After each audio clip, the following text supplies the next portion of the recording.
오늘 우리가 읽은 본문은 여호수아와 이스라엘 백성이 요단강을 건넌 직후에 일어난 사건을 기록하고 있습니다. 범람하는 요단강에 먼저 제사장들이 언약궤를 메고 들어섰습니다. 그러자 강물이 그쳤고 또 마른 땅이 된 요단강을 이스라엘 백성은 두 발로 건너게 되었습니다.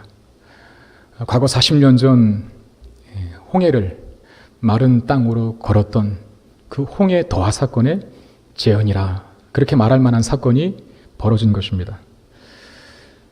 가나안 사람들은 이스라엘을 예의주시하고 있었습니다. 당연히 이 사건이 가나안 전역에 삽시간으로 퍼졌을 겁니다. 그에 따른 가나안 거민들의 반응을 본문 1절에 이렇게 기록하고 있는데요. 여호수아서 5장 1절 말씀을 한번 보시면 요단 서쪽의 아모리 사람의 모든 왕들과 해변의 가나안 사람의 모든 왕들이 여호와께서 요단 물을 이스라엘 자손들 앞에서 말리시고 우리를 건너게 하셨음을 듣고 마음이 녹았고 이스라엘 자손들 때문에 정신을 잃었더라. 이스라엘이 요단강을 건넜다. 그것도 걸어서 물길이 막혔고 마른 땅으로 걸었다. 이 소식을 들은 가나안 왕들은 그만 정신을 잃고 말았다라고 기록합니다. 이미 40년 전에 홍해를 건넌 사건을 알고 있었겠죠. 아마 그 지역, 그 고대 근동 사람들에게 이스라엘 백성들이 애굽을 나와 홍해를 건너 애굽은 그들이 건넌 이후에 홍해 속에 수장되어 죽었다라고 하는 소식은 그 지역에서 그 나라 사람들에게 있어서 가장 큰 뉴스 중에 큰 빅뉴스였을 겁니다. 그러나 그 또 한 번의 40년 이후에 또 한 번의 빅뉴스가 그들의 귀 속에 들려주게 된 것이죠.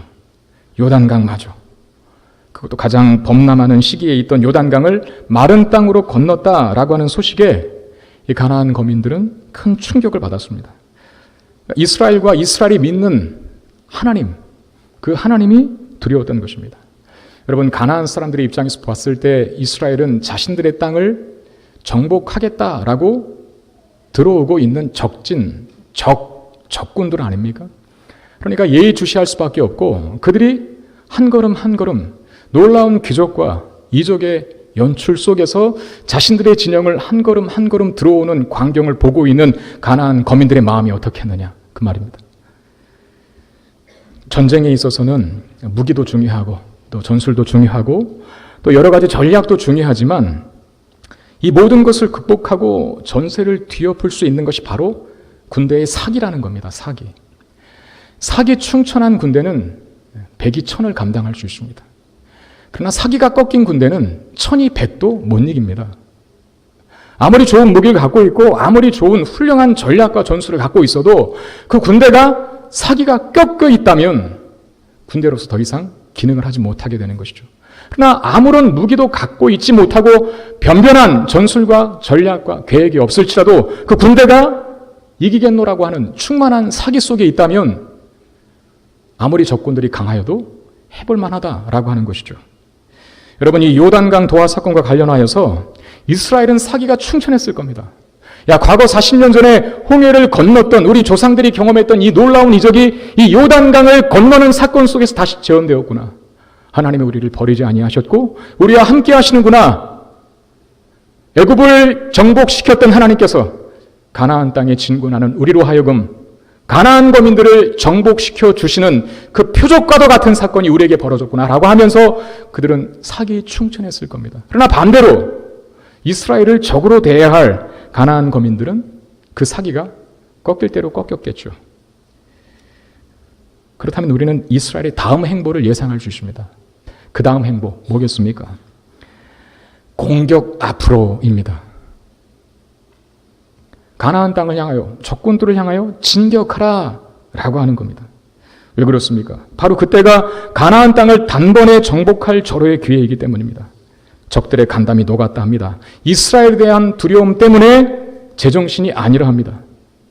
그때만큼, 그 시기만큼 이스라엘의 사기는 하늘을 충천하고 있고 가나안 거민들의 사기는 땅바닥까지 꺼져 있는 그때만큼 전쟁에서 승리할 수 있는 최적의 조건이 또 어디 있겠습니까?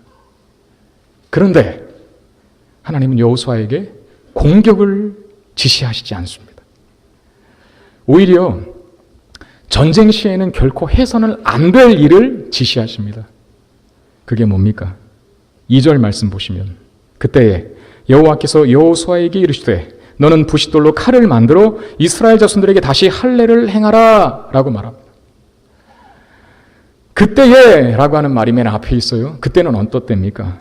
전쟁 승리를 위해서 절호의 기회를 맞이한 때라, 이렇게 봐도 무방한 겁니다. 가장 최적의 승리의 조건을 가지고 있는 바로 그때에 하나님께서는 이스라엘에게 칼을 만들라라고 제시를 하시는데, 근데 그 칼은 가나안 거민을 무찌르기 위해 만들어지는 칼이 아닙니다. 오히려 이스라엘 자신을 겨누게 될 칼입니다. 뭐 하라는 겁니까? 할례를 행하라는 겁니다. 여러분, 할례가 뭔지 아시죠? 남성의 포피를 제거하는 겁니다. 이 할례는 매우 고통스럽습니다. 당시에는 마취도 안 됐으니 얼마나 더 아팠겠어요. 살을 잘라내는 것이잖아요. 이 고통이 보통은 한 달 이상 간다 합니다. 그리고 할례를 시행한 그 순간부터 3일까지는 그 할례의 고통이 최고조에 달하는, 그래서 그 3일 동안은 정말 누워만 있어요. 아무것도 하지 못한답니다. 여러분, 지금 이스라엘은 전쟁을 하러 가나안 땅에 들어왔습니다. 가나안 정복의 목적을 갖고요. 그들은 이미 요단강을 건넜어요. 그럼 어디에 들어선 겁니까? 적진에 들어선 것이죠. 적진에. 적들도 계속 감시 카메라를 들고 레이더망을 켜서 이스라엘의 행보와 동태를 예의주시하고 있습니다. 그런 상황 중에 할례를 행한 겁니다. 하나님께서 명령하신 것이죠. 할례를 행하라고. 이건 곧 전시에 무장해제하라는 말과 같은 겁니다. 만약에 그 틈을 노려서 가나안 군대가 이스라엘을 공격하는 날엔 이스라엘은 전멸할 수도 있기 때문에 그렇습니다. 3일 동안은 아무것도 못하니까요. 여러분, 지금 이 가나안 땅에 들어선 이스라엘 백성들은 출애굽 1세대들이 아닙니다. 출애굽 1세대들은 어떤 사람들을 말합니까? 애굽에서의 생활을 경험하고 홍해를 건너 광야의 생활을 시작한 그들을 출애굽 1세대리라 합니다. 그들은 없습니다. 지금 이 시점에서. 요단강을 건너 가나안 땅에 처음 진입한 이 시점에서 출애굽 1세대들은 존재하지 않습니다. 단 2명만 있었죠. 여호수아와 갈렙을 제외하고 출애굽 1세대들은 한 사람도 존재하지 않습니다. 지금 여호수아와 함께 가나안 땅에 첫 발을 내디딘 이스라엘 백성들은 출애굽 2세대들입니다. 출애굽 2세대들을 어떤 사람이라 합니까? 광야에서 태어난 사람들을 말합니다. 그러므로 광야에서는 이스라엘 백성들이 할례를 행하지 않았는데 할례를 받지 않은 출애굽 2세대들의 남자들은 거의 다였을 겁니다. 할례를 행하라 라고 하는 하나님의 명령 속에 할례를 진행했을 때 100명 중에 한 70명만 하고 30명은 하지 않았다, 그런 뜻이 아니라는 것이죠. 물론 광야에 딱 들어선 동시에 한 2년 동안의 시간이 있는데 그 2년 동안의 텀 안에서 나온 사람들, 태어난 사람들, 그들이 어느 정도 있을 수는 있어요. 그래서 출애굽 2세대들이라고 해서 다 할례를 행하지는 않았을 겁니다. 이미 할례를 행한 사람도 있었을 것이라고 봅니다.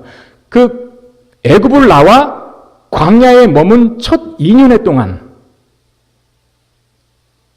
그래서 어떤 학자들은 지금 이 할례를 행한, 가나안 땅에 들어서 할례를 행한 사람들이 이스라엘 출애굽 2세대 중 한 80% 정도 되었을 것이다라고 예상을 하는데, 여러분, 남자들 전체가 80% 할례를 행했다라고 하는 것은 거의가 다 할례를 행했다는 것도 같은 것이죠.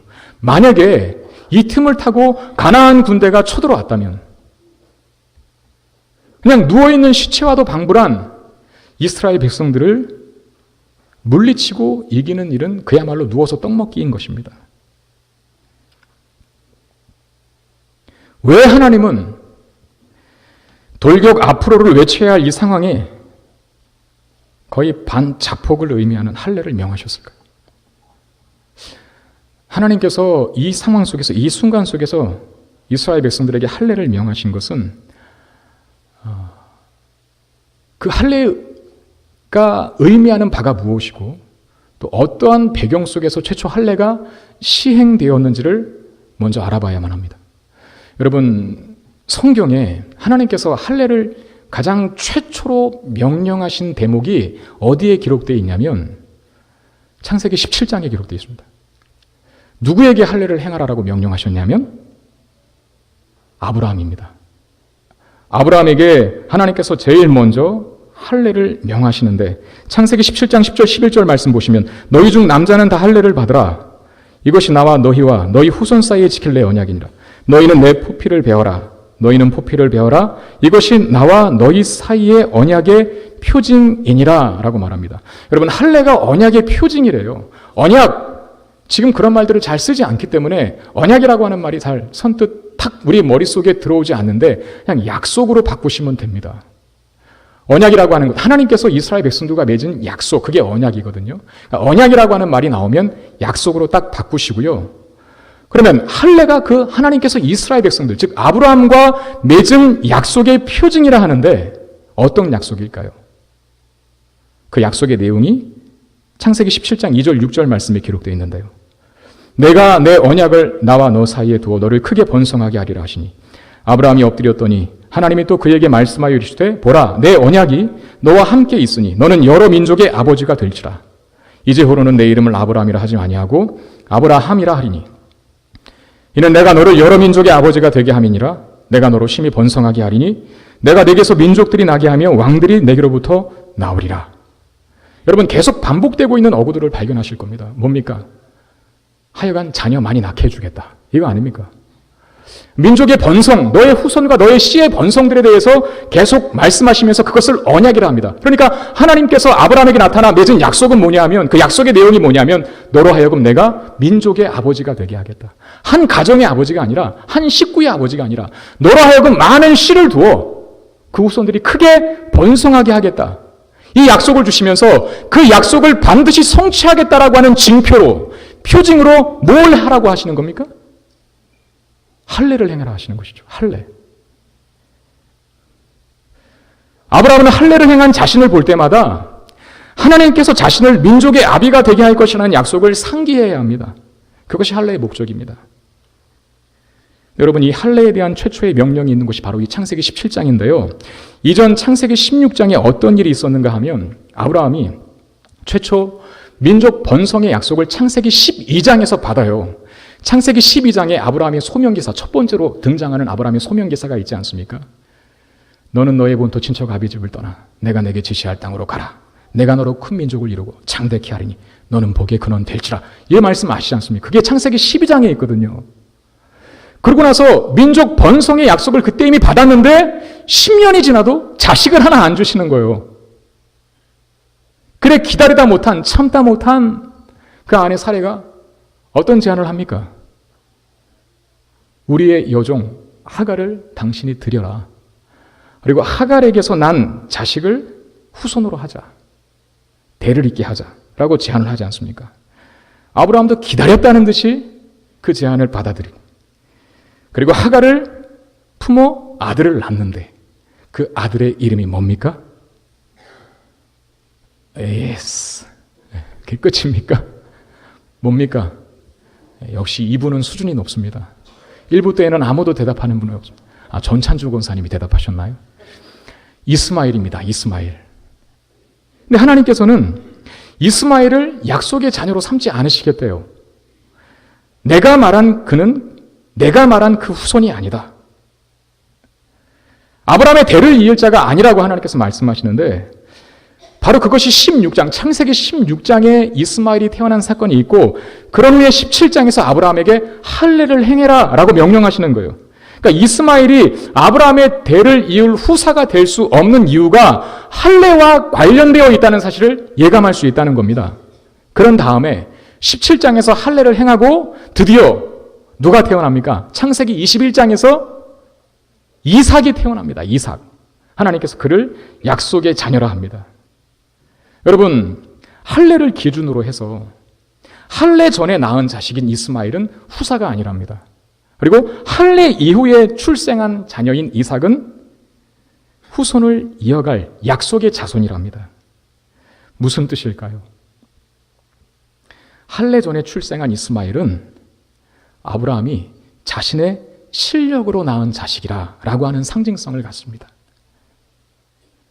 다시 할례 전에 낳은 이스마엘은 아브라함이 자신의 생리적인 조건과 또 능력과 실력으로 낳은 자식이라 라고 하는 의미가 담긴 아들이에요. 그러나 할례 후에 낳은 이삭은 전적인 하나님의 은혜로 얻은 아들이라 라고 하는 상징성을 갖습니다. 여러분, 할례가 뭡니까? 할례는 남성의 생식기를 잘라버리는 걸 의미합니다. 그렇게 못하니까 포피를 베는 것이죠. 히브리어로 물이라고 하는 단어를 쓰는데 잘라버리다 그런 뜻이에요. 여러분, 왜 하나님께서 아브라함에게 민족 번성의 약속을 주시면서 그 약속을 반드시 지키겠다라고 하는 의미로 그 표징으로 할례를 행하라고 명령하셨을까요? 우리가 뭔가를 약속할 때 그걸 내가 반드시 지키겠다라고 했을 때에는 그 약속을 지키겠노라라고 하는 결심과 뭔가 비슷한 표징을 주어야 하지 않을까요? 예를 들면 이런 것이죠. 어떤 대기업을 경영하는 회장이 그 자손에게, 손자에게 약속하는 거예요. 이제 5살밖에 안 됐는데 누구누구야, 이 훌륭한 건물을 봐라. 할애비가 평생을 바쳐서 일구어온 회사다. 너가 이 회사를 이어받아야 돼. 그러면서 나는 반드시 너에게 이 회사를 물려줄 거야 라고 하면서 뭔가를 표징으로 주는데 얼토당토한 거 주겠어요? 뭐 주겠습니까? 여러분 같으면 황금키 주시지 않겠어요? 이 회사의 정문을 열고 들어갈 황금키를 딱 주는 겁니다. 아니면 황금키는 안 주더라도 뭐 회사에 뭔가를 상징하는 회사 마크가 들어있는 그 회사의 마크를 형상화한 목걸이를 준다든지, 약속과 약속의 성취와 그 약속의 성취를 가능케 하겠다라고 하는 결심이 담긴 비슷한 무언가가 표징이 되어야지 비슷하지도 않는 것이 표징이 될 수는 없어요. 자, 할례를 보시길 바랍니다. 하나님께서 아브라함에게 민족 번성을 약속하셨어요. 그런 다음에 그 약속을 지키시겠노라고 말씀하시면서 할례를 표징으로 주셨단 말입니다. 여러분, 할례는 뭐라고요? 생식기를 잘라내는 겁니다. 이게 무슨 표징이에요? 고대 근동의 이방 신상들은요, 물론 다 그런 것은 아니지만 뭐 다산과 풍요를 상징하는 거 많지 않습니까? 뭐 바알, 아세라, 아스타롯. 근데 어떤 신 중에 하나는 이런 표현이 죄송합니다만 가슴이 여러 개 달려 있어요. 무슨 뜻일까요? 이게 다산을 의미한다는 거예요. 그러니까 뭔가 비슷한 맥락 속에서 표징을 주는 것이지, 할례는 생식기를 잘라버리는 거잖아요. 생식기를 자르면 후손을 갖습니까? 못 갖습니까? 못 갖잖아요. 근데 하나님께서는 민족 번성을 약속하시면서 아브라함의 그 약속의 표징으로 할례를 행해라 말씀하세요. 무슨 뜻입니까? 아브라함의 후손의 번성은, 그 약속의 성취는 인간의 방법과 수단에 의해 성취되는 것이 아니라는 것이죠. 오직 하나님의 은혜로만 성취된다는 사실을 말씀하시고자 할례를 명하신 것입니다. 할례 전에 이스마엘은 그래서 아브라함의 실력으로 낳은 자식이기 때문에 하나님의 약속의 후사가 될 수 없는 것이고, 할례 후에 낳은 이삭은 아브라함의 생식기를 잘라버린 상태에서 낳은 자식이기 때문에 이 이삭은 전적으로 하나님의 은혜로 얻은 자식이다 라고 하는 뜻이 있어 그 이삭을 후손으로 삼게 된 것입니다. 바로 이 할례를 요단강을 건넌 직후에 여호수아와 이스라엘에게 명하십니다. 여러분, 요단강을 사이에 두고 서쪽이 가나안 편입니다. 동쪽은 여전히 광야입니다. 요단강을 건너서 가나안 땅에 들어서기 전까지 이스라엘은 광야에 있었습니다. 몇 년 동안요? 40년 동안.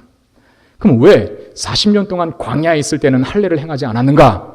왜 가나안 땅에 딱 첫 발을 내디딘 다음에 제일 먼저 하실 일, 할례를 행하라 라고 명령하신 이유가 무엇 때문입니까? 여러분, 광야가 뭘 상징합니까? 광야는 불신앙의 영역을 상징합니다. 왜 광야에 이스라엘 백성들이 40년 동안 머물 수밖에 없었는지, 헤맬 수밖에 없었는지 잘 아시잖아요. 민수기 13장에 그 가데스 바네아 사건 기억하십니까? 하나님께서 사실상 애굽을 나와서 광야를 지나 10하루길이면 도착할 가나안 땅이었습니다. 10하루길이 돼야 하는 너무나 가까운 그 땅을 무려 40년 동안 돌린 이유는 이스라엘 백성들이 정탐을 하고 왔는데 12명이 가지만 2명만 빼고 10명이 다 불신앙을 고백하는 거예요. 못 들어간다. 가나안 거민들은 장대하다. 철비한 있다. 전부 용사다. 우리는 그들 앞에 메뚜기 같은 존재라. 야, 돌아가자. 아무도 일을 할 수 없어. 그래서 하나님께서 어떻게 하십니까? 너희들은 아무도 못 들어간다. 누구만 들어갑니까? 2명만. 여호수아와 갈렙만. 가나안 정복이 하나님의 은혜와 능력으로 성취되는 일이 아니라 자신들의 책임이고 자신들의 실력으로 된다는 논리에 연연한 결과 그들은, 즉 출애굽 1세대들은 40년 동안 광야에 머물게 됩니다. 그러므로 광야는 이스라엘의 불신앙을 상징하는 영역입니다. 그래서 이런 말씀이 오늘 본문에 기록되어 있는 겁니다. 여호수아서 5장 6절 말씀 보십시오. 6절입니다. 이스라엘 자손들이 여호와의 음성을 청종하지 아니하므로, 여기서 말하는 이스라엘 자손이란 출애굽 1세대들을 말합니다. 여호와의 음성을 청종하지 아니하므로 여호와께서 그들에게 대하여 맹세하사 그들의 조상들에게 맹세하여 우리에게 주리라고 하신 땅, 곧 젖과 꿀이 흐르는 땅을 그들이 보지 못하게 하리라 하시매, 애굽에서 나온 족속 곧 군사들이 다 멸절하기까지 40년 동안을 광야에서 헤매었다라고 말합니다. 애굽에서 나온 족속 곧 군사들, 누굽니까? 출애굽 1세대들을 말합니다. 그들이 다 죽기까지 광야에서 40년 동안 유리방황시키셨다라고 말씀하시는 겁니다. 과거 조상들의 모습을 고발하는 것이죠. 그들이 젖과 꿀이 흐르는 땅, 가나안 땅을 보지 못한 이유가 다른 이유 없습니다. 여호와의 음성을 청종치 아니했다. 즉 불신앙이죠. 그 결과 애굽에서 나온 출애굽 1세대들은 다 죽습니다. 그들이 다 죽기까지 걸린 시간이 광야 40년입니다. 이제 가나안 땅에 들어온 이스라엘은 다시 할례를 받아야 합니다. 왜요? 할례는 불신앙이 아니라 신앙을 상징하기 때문에 그렇습니다. 전에도 말씀드렸지만, 아까도 말씀드렸지만, 할례는 생식기를 잘라내는 겁니다. 생식기를 자르면 자녀를 못 가져요. 그러므로 할례를 행할 때 무엇이 요구되겠습니까? 하나님께서 약속하신 말씀, 즉 민족과 후손의 번성은 내 생리적인 능력과 나의 실력으로 되는 것이 아닙니다 라고 하면서 잘라버리는 거예요. 약속의 자녀, 민족의 번성, 하나님 나라의 확장은 오직 하나님의 은혜로 성취되는 일입니다 라고 하는 믿음과 신앙의 고백을 담아 하는 것이 할례입니다.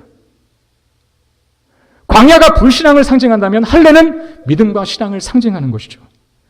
요단을 건너서 가나안 땅에서 제일 먼저 할례를 행하게 하심으로 말미암아 광야가 상징하는 불신앙의 종지부를 찍고 하나님의 은혜로 산다는 믿음을 가진 그야말로 참신앙의 백성으로 살아야 함을 가르치시는 것입니다.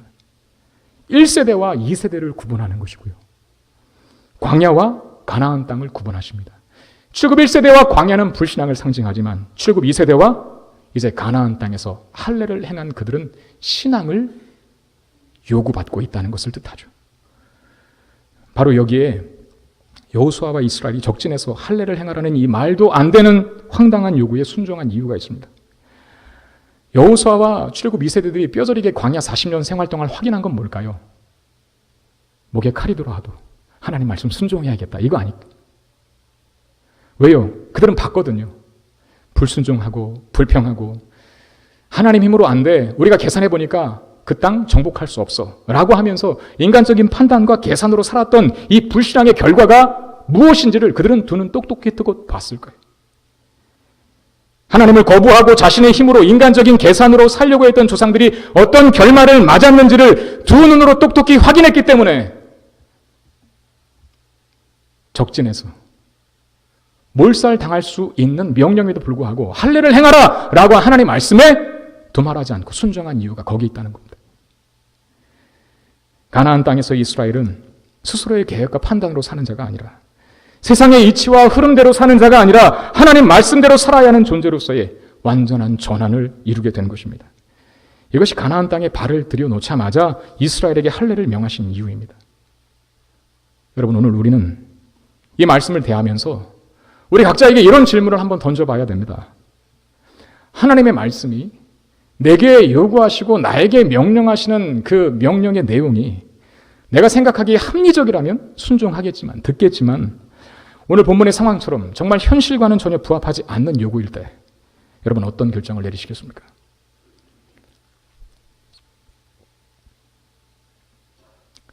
제가 한번 예를 들어 볼까요? 여러분, 이 시간에, 지금 여러분 저와 함께 예배를 드리고 있는 이 시간에 여러분들의 건강을 위해서는 이 시간 이 자리에 나와 예배를 드리는 것이 유익할까요? 아니면 등산을 가는 것이 유익할까요?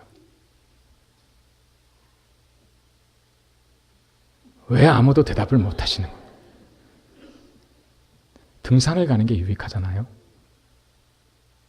근데 왜 여러분들이 여기 나와 있는 것이죠? 여러분, 여러분들이 헌금할 돈으로 저금을 한다면 여러분들의 경제적인 형편에 더 도움이 되지 않을까요?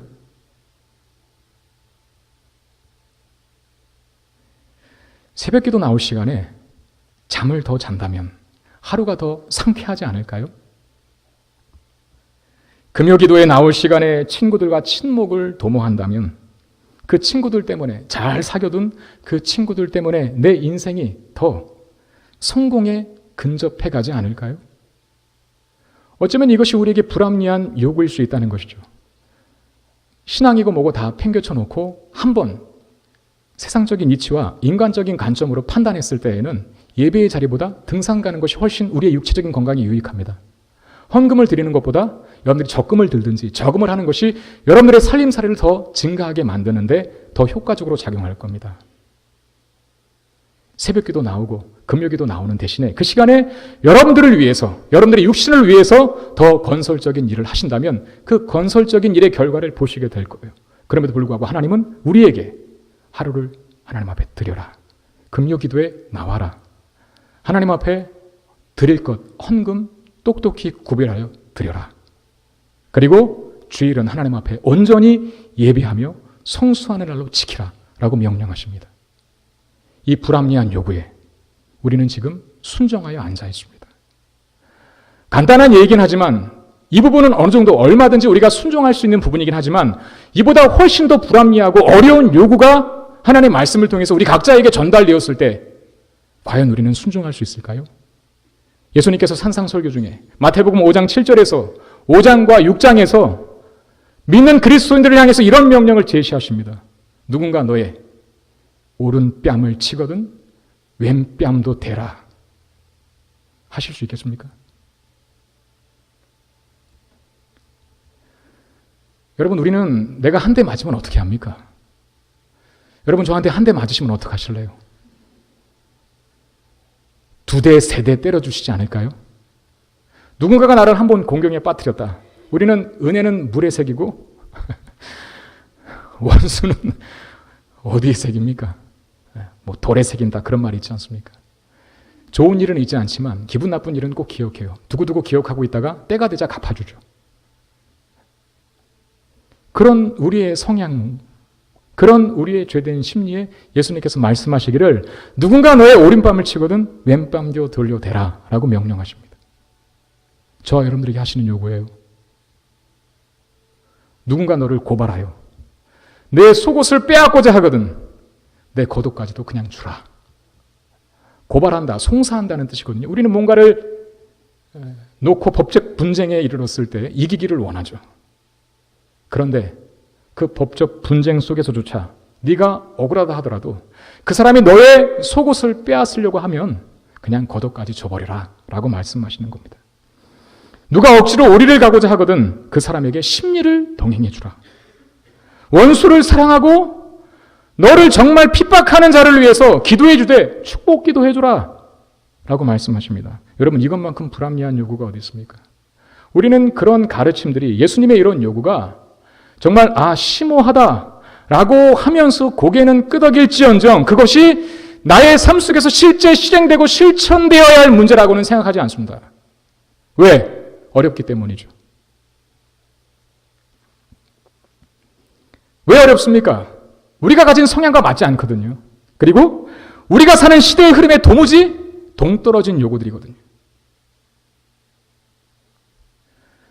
아마도 가나안 땅에 처음 진입해 있는 여호수아와 이스라엘에게 할례를 행하라 이 요구는요, 이 모든 불합리한 요구 중에 가장 강도 높은 불합리함의 정점을 달리는 요구일지도 모르겠습니다.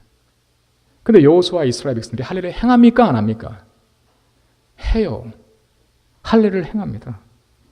할례를 행한 이스라엘 백성들이 그 다음 내용에 망했다고 기록합니까? 절대로 그렇지 않죠. 이스라엘이 패했다는 내용이 없습니다. 가나안 거민이 할례를 행한 이스라엘 백성들을 보고 야, 저들을 무찌를 절호의 찬스다. 스스로 제 무덤을 파는구나 라고 하면서 가나안 거민들이 역공을 하여 이스라엘 백성들을 몰살시켰다라고 하는 내용이 없어요.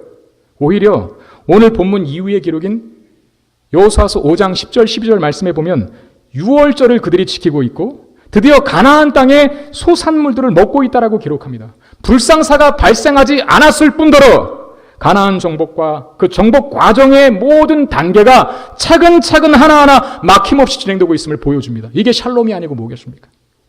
평화, 샬롬이라고 하는 말은요, 수많은 장애와 어려움이 있어도 하나님께서 목적하시고 계획하신 바가 하나하나 차근차근 술술술 진행되어 간다. 그게 샬롬이고 형통인 거예요. 오늘 이스라엘 백성들이 그걸 누리고 있습니다. 왜 이 시점에서 가나안 군대는 그들을 공격하지 않았을까요? 모르고 있었을까요? 아닙니다. 여러분, 이스라엘은 핫 이슈예요, 지금. 홍해를 건넌 것도 큰 이슈인데 요단강까지 건너버렸네요. 그리고 우리 땅을 정복하려고 들어온답니다. 가만히 있을 가나안 거민들이 아니죠.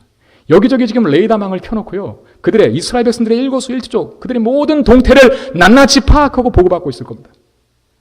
지금처럼 그들을 공격할 절호의 찬스, 이스라엘을 공격하여 무찌를 절호의 찬스가 가나안 거민들에게 주어진 겁니다. 그들은 호전적인 백성들입니다. 전투를 잘하고 전쟁을 좋아하며 싸움을 즐겨하는 자들입니다. 그런데 왜 이렇게 가장 좋은 기회를 맞이한 이 시점에서 가나안 거민들은 무력해졌을까요? 저는 하나밖에 답이 없다고 믿어요. 하나님께서 하나님 말씀에 순종한 이스라엘 백성들을 지키고 보호하시고 계신 것입니다. 여러분, 이 대목에서는 아멘을 크게 해주셔야 됩니다. 도대체 언제 아멘을 하시려고 자꾸 그러시는 거예요? 아멘을 왜 이렇게 아끼시는 거예요? 예? 국 끓여 먹을 것도 아니시면서. 하나님의 말씀에 순종한 이스라엘 백성들을 지키시고 계시기 때문에 가나안의 그 전쟁 능력을 지금 하나님께서 천군천사로 불멸과 불병거로 억제하고 계시는 겁니다. 왜 한 사람만 이해를 하시나요? 항상 성가대 쪽에서 아멘이 크게 들리는데 우리 다 같이 이해하셨으면 좋겠습니다. 네. 이전 본문에서 여호수아와 이스라엘이 범람하는 요단강 앞에서 멈추었을 때 하나님 그들에게 이렇게 말씀하셨어요. 여호수아서 3장 3절 4절 말씀 보시면 백성에게 명령하여 이르되 너희는 레위 사람 제사장들이 너희 하나님 여호와의 언약궤 매는 것을 보거든 너희가 있는 곳을 떠나 그 뒤를 따르라. 그러나 너희와 그 사이 거리가 2000규빗쯤 되게 하고 그것에 가까이 하지는 말라. 그리하면 너희가 행할 길을 알리니 너희가 이전에 이 길을 지나보지 못하였음이니라 하니라. 범람하는 요단강 앞에 여호수아와 이스라엘 백성들이 3일간을 머물러 있습니다. 때가 되자 하나님께서 말씀하시는 거예요. 요단강을 건널 대안을 제시하십니다. 법궤를 앞세우고 법궤를 따라가라. 무슨 뜻입니까? 하나님을 앞세우시라는 것이죠. 하나님을 앞에 두고 가라는 거예요. 왜 그래야만 합니까? 여호수아서 3장 4절 하반절에 보니까 너희가 이전에 이 길을 지나보지 못했기 때문이라 라고 말씀하십니다. 이 길은 어떤 길입니까? 가나안 땅이죠. 사실 이스라엘 백성들이 가나안의 지리적인, 지역적인 정보를 모른다는 뜻이 아닙니다.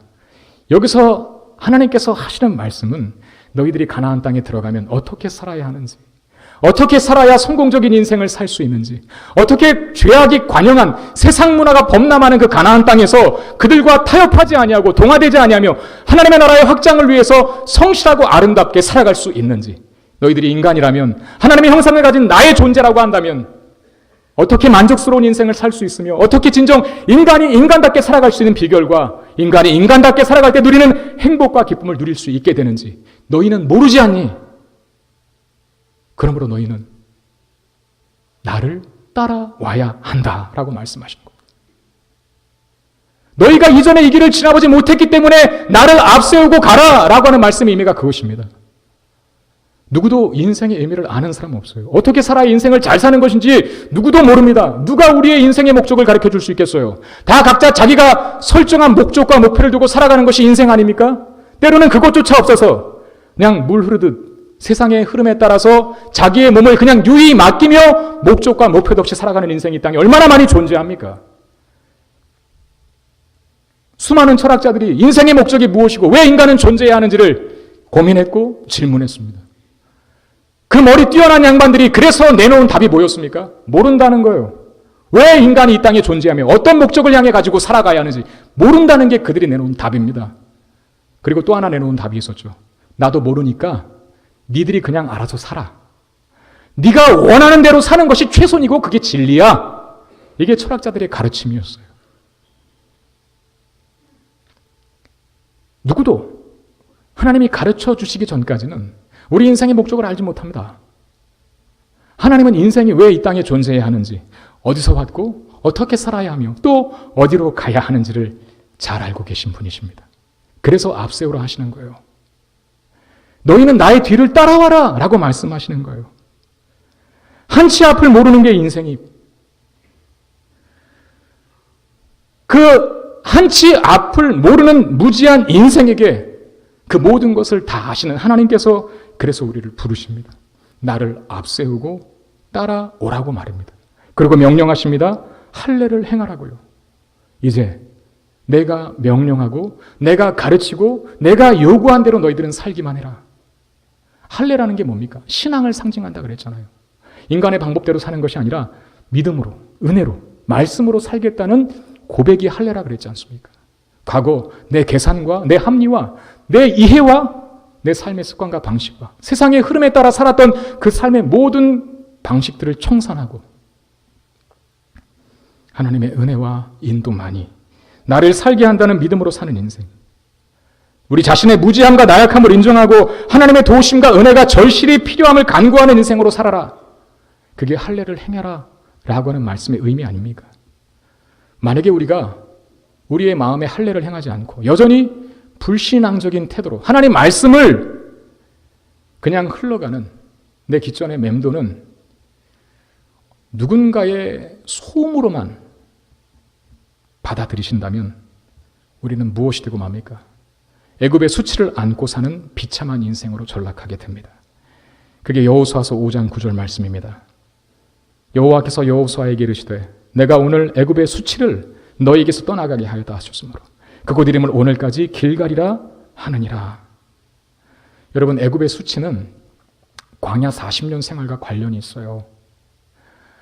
이스라엘이 거창하게 하나님을 섬기겠다고 애굽을 나갔는데 가나안 땅에 들어가지도 못하고 광야에서 4개월도 아니고 4년도 아니고 무려 40년 동안을 헤매는 겁니다. 애굽의 입장에서는 얼마나 고소한 일이에요. 야, 너희들 꼴 좋다. 뭐 하나님 예배한다고 젖과 꿀이 흐르는 가나안 땅으로 들어간다고 거창하게 나가더니 그저 하는 일이라고는 광야에서 40년 동안 맴도는 것이냐? 이게 애굽의 수치예요. 더욱이 애굽을 탈출하여 광야에 들어간 출애굽 1세대들의 이스라엘 백성들은 어떻게 됐어요? 광야에서 다 죽습니다. 뱀에 물려 죽고 땅이 갈라져서 죽고 전염병 때문에 죽습니다. 애굽이 얼마나 고소했겠어요. 그냥 내 밑에서 종로로 타면서 살지. 그러면 그렇게 비참하게 죽지는 않을 텐데. 내가 먹고 사는 문제는 해결해 주었을 텐데 라고 하면서 조롱하는 것이 애굽의 수치입니다. 근데 오늘 하나님께서 뭐라고 하십니까? 이제 가나안 땅에 들어가 첫 발을 내디뎠고 할례를 행하여 믿음과 신앙으로 살겠다라고 약속한 다짐한 이스라엘 백성들을 향하여 내가 너희들에게 있는 애굽의 수치를 떠나가게 하셨다 라고 말씀하십니다.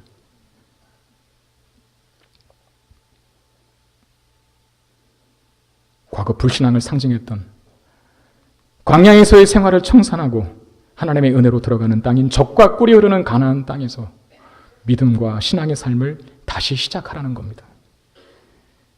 드디어 애굽의 수치가 중단되게 하신 것이죠. 여러분, 그렇습니다. 오늘 본문에도 가나안 땅을 젖과 꿀이 흐르는 이라고 하는 표현으로 수식어를 두는 이유가 있어요. 비록 가나안 땅이 죄 많은 영역이고 이스라엘 백성들이 믿음 갖고 살기 힘든 영역인 것은 맞지만 하나님 말씀에 청종하고 불신앙적인 삶을 상징했던 광야의 삶의 종지부를 찍고 하나님 말씀대로 살겠다라고 하는 할례가 다짐하고 있는 것처럼 하나님 말씀에 청종하는 삶을 살겠노라고 결단한다면 그 가나안 땅은 비록 죄가 많고 유혹이 많지만 젖과 꿀을 누릴 수 있는 땅이라는 거예요. 여러분, 우리도 마찬가지입니다. 우리의 구원은 단지 나 지옥 안 가, 이게 끝이 아니에요. 그냥 대충 살다가 죽을 때 갈 곳이 있게 만드는, 뭐 지옥 안 가면 천국 가겠지 뭐. 요 정도로 우리에게 뭔가를 누리도록 하기 위해서 예수 그리스도께서 죽으신 것이 아니라는 겁니다. 이스라엘 백성들이 가나안 땅에서 젖과 꿀이 흐르는 것을 누릴 수 있는 기회가 있었던 것처럼 우리에게도 이 세상을 사는 동안, 여러분, 가나안 땅은 죄 많은 이 세상이지만 믿음으로 신자들이 이 땅을 살아갈 때 누리게 될 엄청난 복이 있는 땅을 상징한다 그러지 않았습니까? 우리가 이 세상에서 하나님 말씀 청종하면서 할례를 행하며, 즉 믿음으로 살아가는 인생 될 때 젖과 꿀이 흐르는 가나안의 땅의 풍요로움을 우리 이 세상에서 주를 믿는 지금 이 현실의 시점에서 누릴 수 있게 된다는 겁니다. 그러나 그렇게 하지 않는다면 우리는 애굽의 수치가 된 이스라엘 백성들처럼 세상에 조롱거리밖에 될 게 없어요. 야, 너 예수 믿는 주제 그 뭐냐? 야, 예수 믿는 자가 그렇게 살아야 되겠어? 네가 믿는 예수 난 죽어도 안 믿겠다. 만약에 여러분들이 이런 말들을 듣고 있다면 여러분들은 애굽의 수치가 되고 있는 것입니다. 그걸 끝내라는 거예요. 그 삶의 종지부를 찍으라는 거예요. 어떻게 해요? 할례를 행함으로. 어디에? 우리는 마음의 할례를 행해야 합니다. 우리의 마음의 할례를 행하는 것이란 무엇이겠습니까? 과거 우리 자신의 힘으로 살 수 있다라고 생각했던 어리석고 무모한 인생을 끝내고 하나님의 은혜와 능력으로, 말씀으로 살아가는 인생인 것을 다시 고백하는 것, 그게 마음에 행하는 할례인 것입니다. 말씀 맺겠습니다. 이런 말이 있죠. 천재도 노력하는 사람은 이길 수 없다. 노력 만능주의를 표방하는 말입니다. 그러나 우리는 잘 압니다. 우리의 노력으로 되지 않는 일이 너무나 많다는 사실을. 그러므로 우리가 이 땅에서 사는 동안 승리를 누리고 영광을 누리고 행복을 누리고 진정한 성취의 만족을 누릴 수 있는 유일한 비결은 우리의 노력으로서가 아니라 하나님의 은혜가 우리의 삶에 부어져야만 가능하다는 사실 믿으시기를 바랍니다. 저는 목회자이기 때문에 이 말씀을 제 개인적으로 적용했어요. 전재호 목사야, 목회의 성경 비결은 무엇이니? 공부를 많이 해야 하는 것, 학위를 많이 따야 하는 것, 리더십이 있어야 하는 것, 스피치를 잘해야 하는 것, 호소력이 있어야 하는 것, 뭐 여러 가지라 잡다하게 필요하겠지만 그 모든 것이 있어도 하나님의 은혜 없이는 목회에 결코 성공할 수 없습니다. 그러나 반대로 내가 많은 것들이 현실적으로 부족하고 불비하다 하더라도 목회자인 내 인생 속에, 그리고 목회자로서의 나의 사역 속에 하나님의 은혜가 부어진다면, 저는 실패할 수밖에 없는 수많은 조건을 다 가지고 있다 하더라도 하나님의 은혜가 부어졌기 때문에 목회에 성공할 수 있으며 승리할 수 있다는 것입니다. 아멘을 크게 해주셔야 됩니다. 예, 제가 그렇게 될 거니까요. 여러분들도 동일합니다. 가나안과 같은 이 세상 승리할 수 있고 젖과 꿀의 풍요로움을 누릴 수 있는 비결, 불신앙의 종지부를 찍고 하나님 말씀대로 살아가겠노라고 결단하며 마음의 할례를 행할 때 이 모든 은혜와 축복이 우리의 것이 될 줄로 믿으시기를 바랍니다. 가나안 땅에서의 풍요로움, 마음의 할례를 행함으로 누릴 수 있는 저와 여러분 되시기를 주의 이름으로 축원드립니다. 하나님 은혜와 사랑을 감사드립니다. 예배의 시간에 저희들에게 말씀하여 주시고 말씀을 통하여서 깨닫는 은혜가 있게 하시니 감사를 드립니다. 우리 마음의 할례를 행하기를 원합니다. 더 이상 불신앙의 습관을 반복하지 않도록 도와주시고 믿음과 신앙으로 살기를 결단하고 다짐하여 그렇게 살아가는 우리 모두가 되게 하셔서 믿는 자로서, 하나님의 자녀로서 이 땅에서 누리는 엄청난 복들, 가나안 땅의 젖과 꿀의 풍요로움을 우리도 지금 이 땅에서 누릴 수 있도록 은혜 베풀어 주시옵소서. 우리 주 예수 그리스도의 이름으로 간절히 기도드리옵나이다. 아멘.